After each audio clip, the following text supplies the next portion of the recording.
The morning sun filtered through the sheer curtains of my living room, casting a warm glow on the hardwood floors.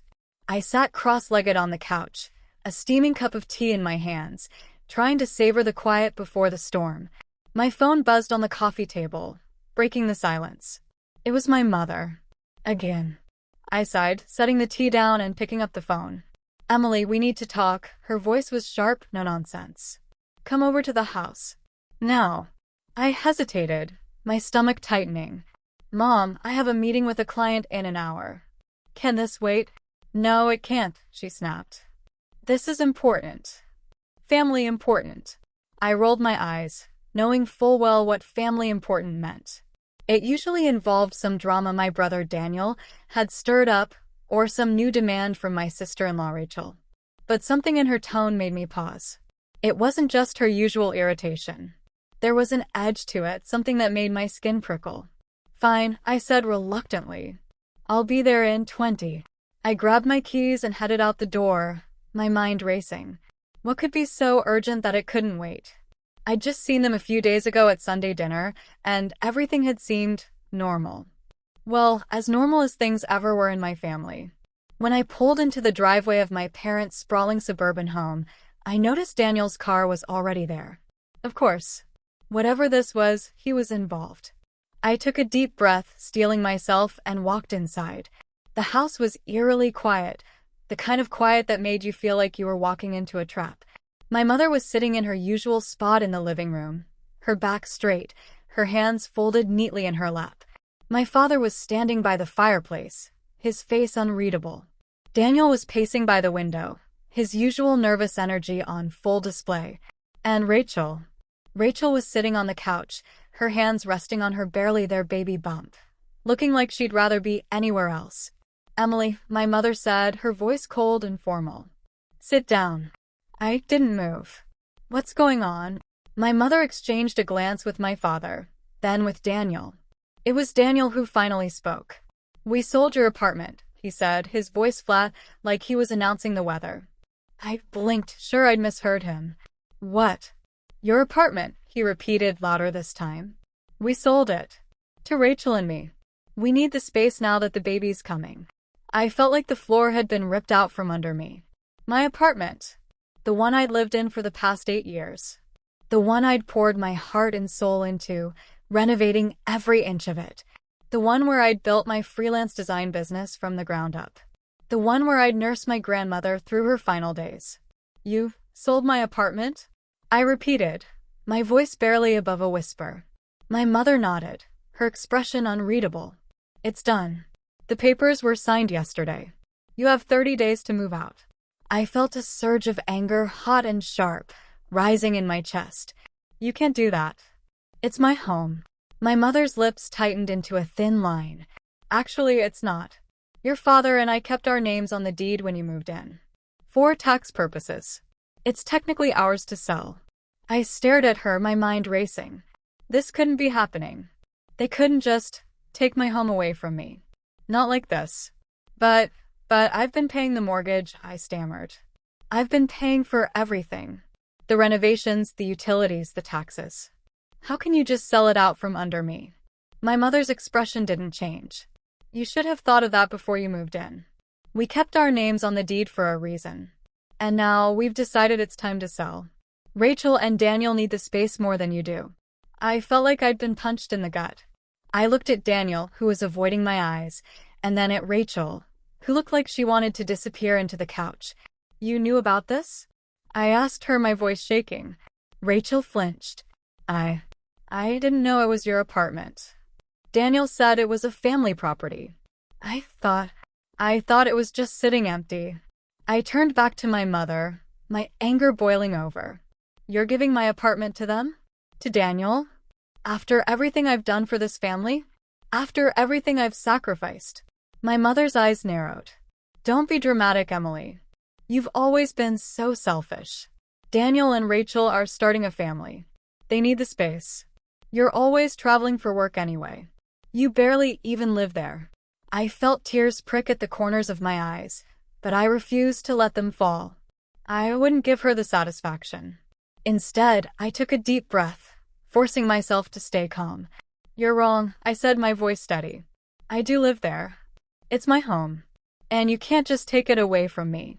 My mother's lips curled into a smug smile. "Actually, we can. And we have. You have 30 days to move out." End of discussion. I felt a surge of defiance rise in me. They thought they had me cornered, but they didn't know everything. They didn't know about the envelope my grandmother had given me, just weeks before she passed.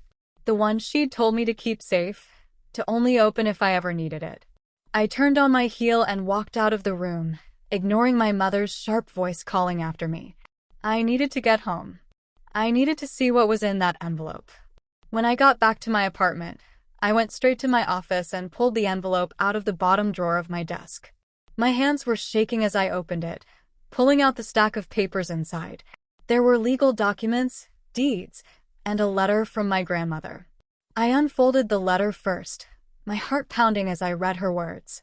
"Emily, my dear, if you're reading this, it means they've tried to take what's rightfully yours. I always knew they would. Your mother never forgave me for not giving her control of the buildings when she married your father. She's always been greedy, always wanted more than her share. But I knew you would understand. You've always been different, Emily. You've always seen the value in building something real, something lasting. That's why I've left everything to you. The apartment, the building next door, everything. It's yours, Emily. Legally and rightfully. Don't let them take it from you." I felt a wave of relief wash over me as I read her words. My grandmother had known. She'd seen this coming, and she'd made sure I was protected. I quickly scanned the legal documents, my eyes widening as I realized what they were. The deeds to both buildings, signed over to me 3 years ago, with my grandmother's signature and the seal of her longtime lawyer, Mr. Thompson. It was all there, clear as day. The apartment, the building next door, everything. It was mine. I felt a smile tug at the corners of my lips as I folded the papers back up and tucked them into my bag. They thought they had me cornered, but they were wrong. They had no idea what was coming. The next morning, I called a family meeting at my apartment. I wanted them to see it, to see what they were trying to take from me. My mother, my father, Daniel, and Rachel all showed up, their expressions ranging from annoyed to smug. I stood in the middle of my living room, the envelope in my hands, as they filed in. "What's this about, Emily?" my mother asked, her voice dripping with irritation. "We've already discussed this. You have 30 days to move out. There's nothing left to talk about." I smiled, a slow, deliberate smile. "Actually, there is. You see, there's something you don't know. Something you didn't bother to check before you decided to sell my home." My mother's eyes narrowed. "What are you talking about?" I pulled the deeds out of the envelope and laid them on the coffee table. "These," I said, my voice calm and steady. "The real deeds to the apartment and the building next door. Signed over to me 3 years ago by Grandma. Legally and rightfully mine." My mother's face went pale as she picked up the papers, her hands trembling as she read them. This can't be legal," she stammered. "Oh, it's legal," I said, my smile widening. "Mr. Thompson handled everything himself. You remember him, don't you? Grandma's lawyer? He made sure everything was done properly. You might want to check the validity of your sale to Daniel and Rachel. It's hard to sell something you don't own." Daniel grabbed the papers, his face turning red as he read them. "You knew about this?" he demanded, his voice rising. "You knew and you let us go through with the sale?" I shrugged, feigning nonchalance. "I found out about your plans a few weeks ago. Grandma always said it's better to let people show their true colors." The room fell silent, the weight of my words hanging in the air. My mother was still staring at the deeds, like she could change them through sheer force of will. Daniel was pacing again, his face flushed with anger. Rachel looked like she wanted to sink into the floor. "You should have told us," my mother finally said, her voice tight with anger. "Like you should have told me you were selling my home?" I shot back. "The home I've lived in for 8 years? The home where I took care of Grandma when none of you would." The memories came flooding back. The late nights balancing my fledgling design business with Grandma's care, Daniel too busy with his latest scheme to help, my parents conveniently traveling during the hardest months. I'd put my life on hold while they carried on as usual, secure in their assumption that the building would eventually be theirs to control. What are we supposed to do now? Rachel asked quietly, her voice trembling. We already sold our apartment.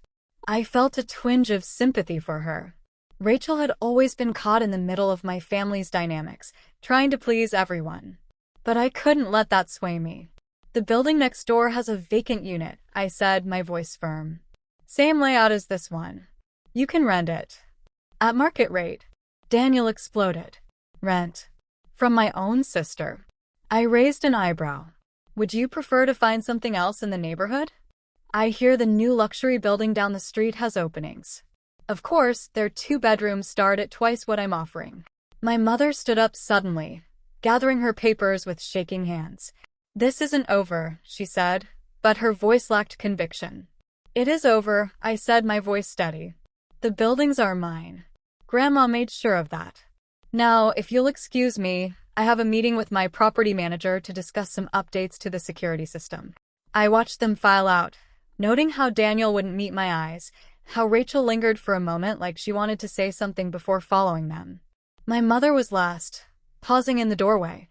You've changed, she said, and I couldn't tell if it was an accusation or a realization. No, I replied. I just stopped pretending to be who you wanted me to be. After they left, I walked through my apartment, touching the walls Grandma and I had painted together, looking out the windows where we'd watched countless sunsets. In my office, I opened the drawer and pulled out her envelope, now empty of its crucial documents, but still containing her last letter to me. Remember, Emily, she'd written. Sometimes the best revenge is simply being prepared.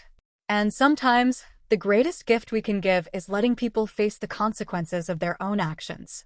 I smiled, thinking of how she'd seen this coming years ago. My phone buzzed, a text from Rachel. Can we talk about the apartment next door? Just us. I thought about it for a moment, then replied, sure. But first, I have a security system to upgrade. After all, as Grandma always said, being prepared meant staying prepared.